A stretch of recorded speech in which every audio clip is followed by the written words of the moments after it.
Guys, thanks for clicking on another video. Today we're going to talk kayaks, guys. We're going to talk Hobie kayaks. I've got a PA14 and I've got a Hobie Outback, and this is a video I've been wanting to do for a little while.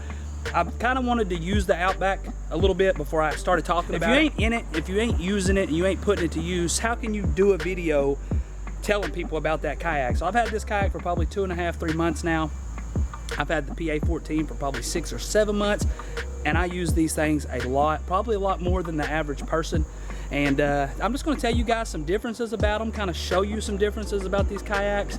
You know, how one's set up better for tournaments, how the other one isn't. And you know, that could change depending on the person. You know, some people may want a tournament fish out of an Outback instead of a PA. They may want a smaller kayak that they can haul, you know, on the roof of their car and stuff like that. But I'm hoping this video will help some of you guys make a little better decision when it comes to buying your first Hobie, whether it's a PA or an Outback, guys. So let's get into it. Let's just kind of talk about these kayaks and some of the differences. All right, guys, so we got to start somewhere. So let's start out by talking about the width on these kayaks, the space you have in the deck of each one of these.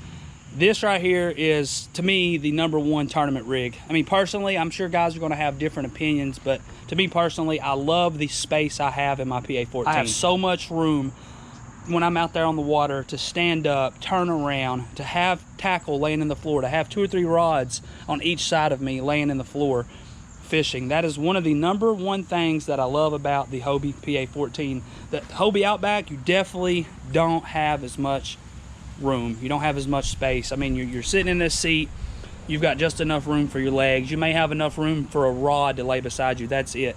I mean, you can obviously see the difference in the width in both of these kayaks. Definitely a game changer having that much room from the Hobie PA14 and the Outback. Another big key factor for me on the PA is the seat. Having this seat, the height of this seat is absolutely amazing. It's the most comfortable seat I've been in, you know, compared to my Bonafide SS127. Both these seats sit up really high, super comfortable seats. That is definitely a selling factor for me and this PA14. The fact that, you know, you can raise it up. I've got a toolbox underneath this seat that I can keep all of my gear, all of my tackle.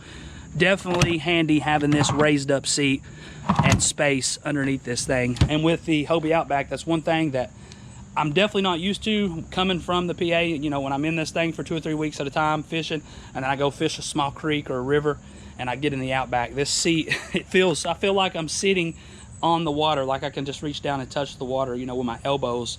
So that's one thing, that you don't really have much space underneath that seat. But a lot of people coming out of, you know, recreational kayaking or just fishing out of, you know, sit-in or just, you know, lower budget sit-in kayaks, it may not bother you as much coming straight into an Outback. You know, you're going to have a difference in price, you know, probably a couple $1,000 difference, you know, between the Outback and the Hobie PA14. So like I said, going into this with this seat a little bit lower may not bother you as much. I do know you can buy seat risers for the Outback, and that's my next step for this, is to raise this thing up, you know, 2.5, 3 inches. The stability on this thing is absolutely amazing, so I do not see raising that seat up, you know, 2 or 3 inches affecting the stability whatsoever, guys. I just don't see it. So that's something that I will be doing, is raising that seat up just to make it a little bit taller, a little more comfortable while you're out there, you know, fishing and stuff. But this seat right here is absolutely amazing. It's got armrests, you can adjust it, the back, so you can adjust the bottom, lower that thing back down, and obviously you got the kayak cushions. The blue cushion typically goes on the Outback, but I decided to put it on the back of my seat just to make this seat just a little more comfortable. Obviously, with the size of the kayaks, you're going to have a little more storage space in the PA. The front hull of this thing, you've got a massive compartment right here that I keep my battery in. I keep a bag full of plastics, extra tools, a couple masts for the drive. And obviously over here, you've still got a compartment in the front that you can put things, but it is much smaller. But it does go down into here, so you definitely have a lot of space down in there. You know, if you want to stuff things down in there, you still got some space in that kayak.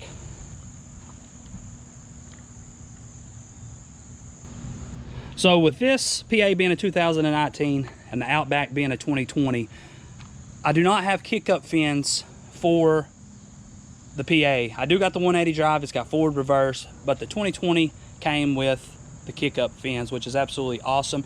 The fins are a little bit smaller on the Hobie Outback compared to the PA, but the cool thing about it is that drive still goes in the PA, and then that drive still goes in the Outback. So if I'm not using the kick up drive in the Outback, whenever I'm, you know, fishing, say I am fishing a bigger river, a lot of times I like taking the PA on the bigger rivers like the Host and the French Broad and stuff like that. I'll still take the PA, but I'll just put the kick up fins inside the drive of the PA, and it just works out perfectly. So now, I mean, I've got 2 drives that will work in either one of these kayaks, which is absolutely awesome because I can still use the kick up in the PA and the Outback. So, and honestly, I can cover a little bit water quicker with the old drive that goes to the PA. It just, you know, it's got a lot more resistance with that bigger fin and stuff like that. So like I said, there's a little more pressure, but I can cover water a little bit quicker. I can get a little more speed out of the regular drive that goes to my PA. So as you can see, the PA is fully loaded down. This is obviously my kayak bass fishing tournament setup. This is what I run fishing most of my tournaments. I've got my HELIX 7 on it.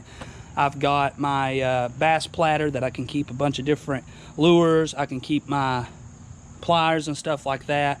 I've got my black pack, all of my accessories and stuff that go with this thing for tournament fishing, where if you look at the Hobie Outback, it's definitely a lot more plain Jane because I do use this thing on much skinnier water. If I'm fishing the smaller rivers, the little pigeon creeks and stuff like that, 90% of the time I'm taking the Outback with me. It's a lot easier to handle, it's a lot easier to load. I can sling that thing on that trailer, get to the creek, drag it off, put it in, and it just makes it much easier.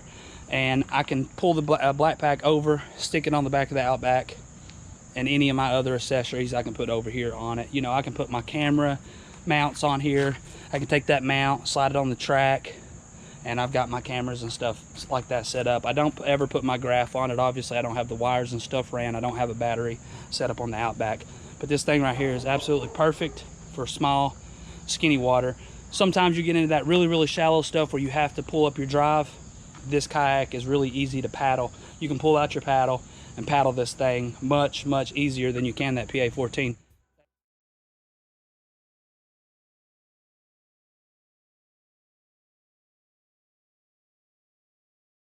That thing right there is a boat, and it's hard to paddle. I've done it floating the river over on the Holston.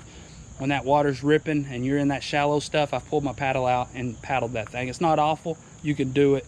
But this right here, like I said, that's why it's perfect for skinny water, because when you got to pull that drive up, you can pull out your paddle. But most of the time, guys, you do not have to pull that drive up. You can push one paddle forward, it pushes those fins up to the bottom of the kayak, and with that kick up drive, you ain't really got to worry about bending those masts or anything. You can just float right through that shallow stuff. So one thing I like about the Outback is this does have this little tray in the center of it, and I can throw my wallet, my keys, my phone, and any of my little, you know, like I said, if I'm going on a little creek fishing adventure, I will throw just a handful of baits in here and keep it simple. That way I don't have to bring the black pack, I don't have to bring anything else. I'll just throw things in there that I know I need, bring a couple rods, and I'm good to go. And I've got 4 rod holders built into this thing too. So like I said, I don't need the black pack for the rod holders. I can just throw 2 rods on this thing, hit a creek, and I'm good to go. So I've got the different, instead of the little box that goes in the center console in the PA, I've got the one that holds your Plano boxes. I like that a little bit better. I can keep a lot of my terminal tackle in here. I keep some Sharpies and papers and stuff like that for my identifiers for my tournaments and stuff like that. So that right there is set up a little bit more for tournament fishing for me. So for people that's looking into getting into one of these for kayak fishing, I can tell you one thing. The PA is definitely set up much better for tournament fishing, especially when you're putting your board down on the floor to measure those fish. You can lay that board down on that floor. You can prop the butt of that catch board up right in this area, or you can lay it flat. But this thing's so deep, you don't have to really worry about those fish flopping out. And like I said, that board, you've got so much room. I prop that board up on the side, put my foot over on the other side of that board, and I lay those fish flat down on that thing, get a measurement. I've never lost a fish out of this.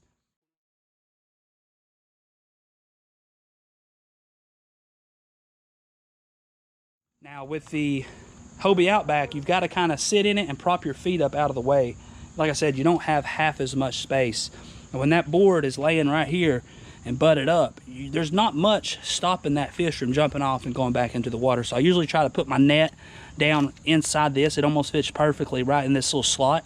And I put that board laying there. That way, if that fish was to jump or kick, that fish is going in the net. A lot of y'all know that trick. A lot of y'all have seen me talk about that before in my other videos on other kayaks. But comparing the two, the catch board, you have way more space for it, and getting those pictures of those fish without worrying about losing them. We're in, like I said, the Outback. You can lose those fish super easy when that thing starts going crazy, flopping around off that catch board. So yeah, that's about it, guys. I mean, there's not a ton to compare. Like I said, completely different kayaks. I just wanted to show you all the difference in the two, and my opinion on the difference. I mean, what I think, what I use the Outback for, what I use the PA for.